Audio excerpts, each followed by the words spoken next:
आज हमारे साथ सेंचुरी प्लाईबोर्ड्स के नतीजे और बिजनेस आउटलुक पर बात करने के लिए कंपनी के एग्जीक्यूटिव डायरेक्टर केशव भजंका जी मौजूद हैं। और पहले तो हम आपको कंपनी के बारे में थोड़ी जानकारी दे दें। कंपनी 1986 में शुरू हुई थी। Plywood, veneer, laminates, MDF, particular board और एलाइड प्रोडक्ट्स बनाती है ये कंपनी। और इसके अलावा कंपनी अगर देश में इस सेगमेंट की बात करें तो देश की सबसे बड़ी कंपनी है। और केशव जी के बारे में अगर आपको बताएं तो वाविक यूनिवर्सिटी यूके से bachelor of accounts and finance की डिग्री उन्होंने ली है। आज कंपनी हमारे साथ जुड़ी है उनके नतीजों पर बात करने के लिए। नतीजे 13 नवंबर को आए थे कंपनी के, और चलिए अब उस पर शुरुआत करते हैं। आय की अगर बात करें तो 18% की ग्रोथ नजर आई है। कामकाजी मुनाफा लेकिन घटा है, मार्जिन में भी दबाव और मुनाफा भी घटा है कंपनी का करीब 60% के आसपास। तो चलिए हमारे साथ केशव जी जुड़े हुए हैं। केशव जी बहुत बहुत धन्यवाद आज समय देने के लिए अपना जी बिजनेस को। सर, नतीजे काफी मिक्स्ड नजर आ रहे हैं इस क्वार्टर। आय में तो बढ़त दिखाई दे रही है लेकिन मार्जिन में थोड़ा दबाव है। तो सबसे पहले तो ये मार्जिन के नंबर्स बताइए। 14.5% से घटकर 9.4% आ गए हैं। ये मार्जिन में दबाव की क्या वजह थी और आगे के लिए क्या आउटलुक है आपका? गुड मॉर्निंग, धन्यवाद मुझे शो पे बुलाने के लिए। देखिए, मार्जिन पे जो दबाव था वो एक्सपेक्टेड था। अगर आप सेगमेंट वाइज इसको ब्रेक करेंगे तो जो हमारा प्लाईवुड सेगमेंट है उसमें हमने मार्जिन की गाइडेंस दी थी 12 से 14, और हम 14% से ऊपर हैं। एमडीएफ सेगमेंट में हमने एक नई कैपेसिटी लाई है और इस कारण जो कंसोलिडेटेड मार्जिन है वो आपको वीक दिख रहे हैं। एमडीएफ के अंदर रॉ मटेरियल प्राइसिंग प्रेशर भी था, लेकिन हमने अच्छी वॉल्यूम ग्रोथ की है और मुझे दिख रहा है कि जो मार्जिन के ऊपर प्रेशर था वो अब पीक हो गया है। मतलब कि गोइंग फॉरवर्ड मार्जिन में आपको रिकवरी दिखनी चाहिए, क्योंकि हमारी कैपेसिटी यूटिलाइजेशन आंध्रा यूनिट की बढ़ रही है और साथ ही साथ नवंबर में हमने एक प्राइस इंक्रीज भी लिया है। तो जो पहले रॉ मटेरियल मतलब टिम्बर के ऊपर प्राइस जो कॉस्ट इंक्रीज हो रहा था उसे हम प्राइस इंक्रीज के फॉर्म में पास नहीं कर पा रहे थे टू द मार्केट। अब वो ट्रेंड रिवर्स होने पे आ गया है और टिम्बर प्राइसेस धीरे धीरे करके जैसे मार्केट में पास ऑन होंगे वैसे ही एमडीएफ में मार्जिन इंप्रूव करने चाहिए। लैमिनेट्स के अंदर हमने अपने वॉल्यूम गाइडेंस और प्रॉफिटेबिलिटी गाइडेंस दोनों को मिस किया है। इस सेगमेंट में जो हमारी नई कैपेसिटी आई आंध्रा में उसे रैंप अप करने में हमें जितना समय लगा था कि हम कर पाएंगे उससे अधिक समय लग रहा है। लेकिन मैं कॉन्फिडेंट हूँ कि H2 के अंदर हम लैमिनेट में भी 10% की वॉल्यूम ग्रोथ का वैल्यू ग्रोथ और 10 से 12% एबिटा मार्जिन पे वापस लौट के आएंगे। पार्टिकल बोर्ड में हमारी एक नई कैपेसिटी आ रही है, लेकिन जब तक वो कैपेसिटी नहीं आती है तब तक वॉल्यूम इसमें स्टेबल रहेगा, वैल्यू स्टेबल रहेगा, लेकिन मार्जिन प्रेशर क्योंकि टिम्बर प्राइसेस बढ़े हुए हैं रहेगा। Mister Bhajanka, once again welcome. Sir, मुझे ये बताइए, कंज्यूमर इलेक्ट्रॉनिक्स डिवीजन इसमें 15% की ग्रोथ दिखी है, लेकिन जब हम होम अप्लायंसेस सेगमेंट को देखते हैं तो यहाँ 5% का डिक्लाइन दिख रहा है।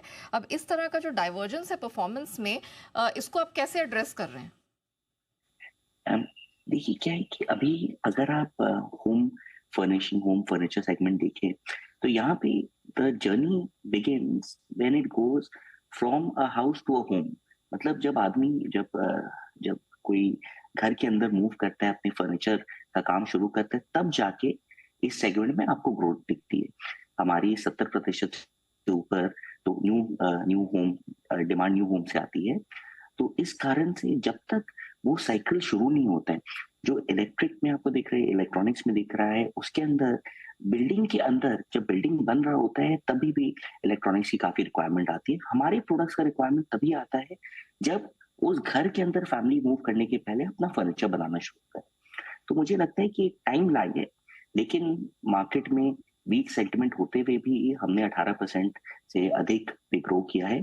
तो मुझे लगता है कि गोइंग फॉरवर्ड इंडिया के लिए, सारे रियल एस्टेट कंपनीज के लिए, सारे रियल एस्टेट एंसिलरी प्रोडक्ट्स के लिए एक अच्छा समय आने वाला है।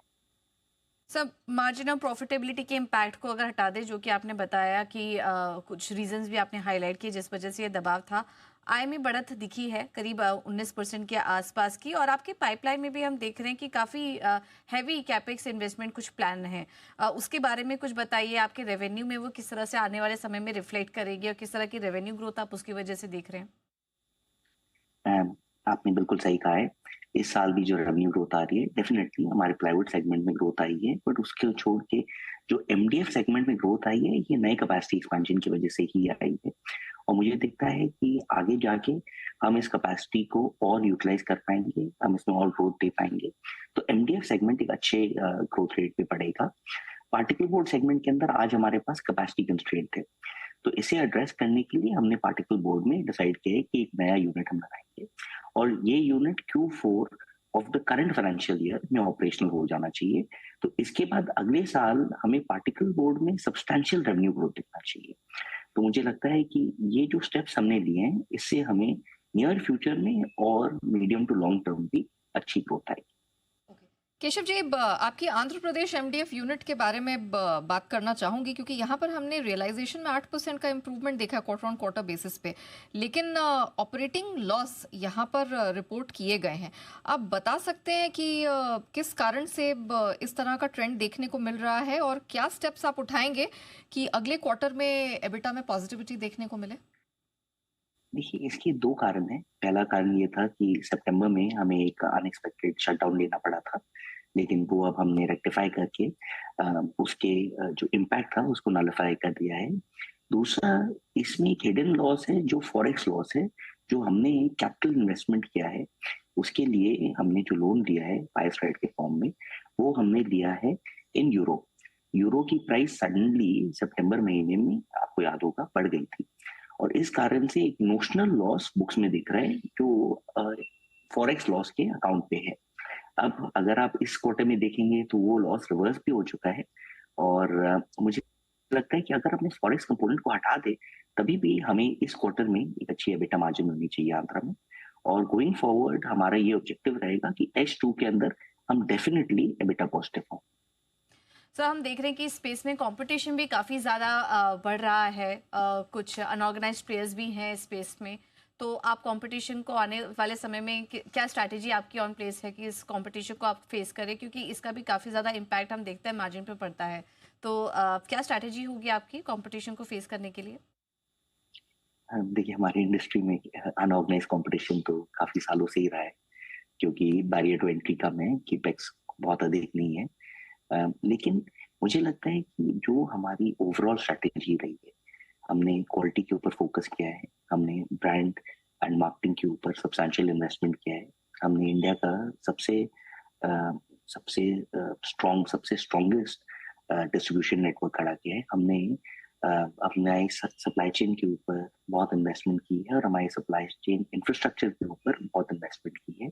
हमने कैपेसिटीज, जैसे आज आप देखेंगे तो सिर्फ सेंचुरी और शायद एक और कंपेटिटर एमडीएफ में होंगे, जिनके 2 अलग अलग लोकेशन पे यूनिट्स है, तो पूरी इंडिया को वो लॉजिस्टिकली लोएस्ट कॉस्ट पे केटर कर पाए। तो हमने केपेक्स सही समय पे सही जगह पे की। तो मुझे लगता है कि इन सभी कारणों की वजह से अनऑर्गेनाइज्ड के कंपटीशन के बावजूद भी हम मार्केट शेयर गेन करेंगे। और अगर आप पिछले कुछ क्वार्टर्स में देख रहे हैं तो ये एमडीएफ, प्लाईवुड, इनमें साबित भी हुआ है। Right mister Bhajanka, thank you so much sir, it was a pleasure speaking with you. आपने थैंक यू कंपनी सो के मच। नंबर्स के हाइलाइट्स भी दिए और साथ ही उसका आउटलुक भी बताया, उसके लिए आपका बहुत बहुत धन्यवाद। चलिए मार्केट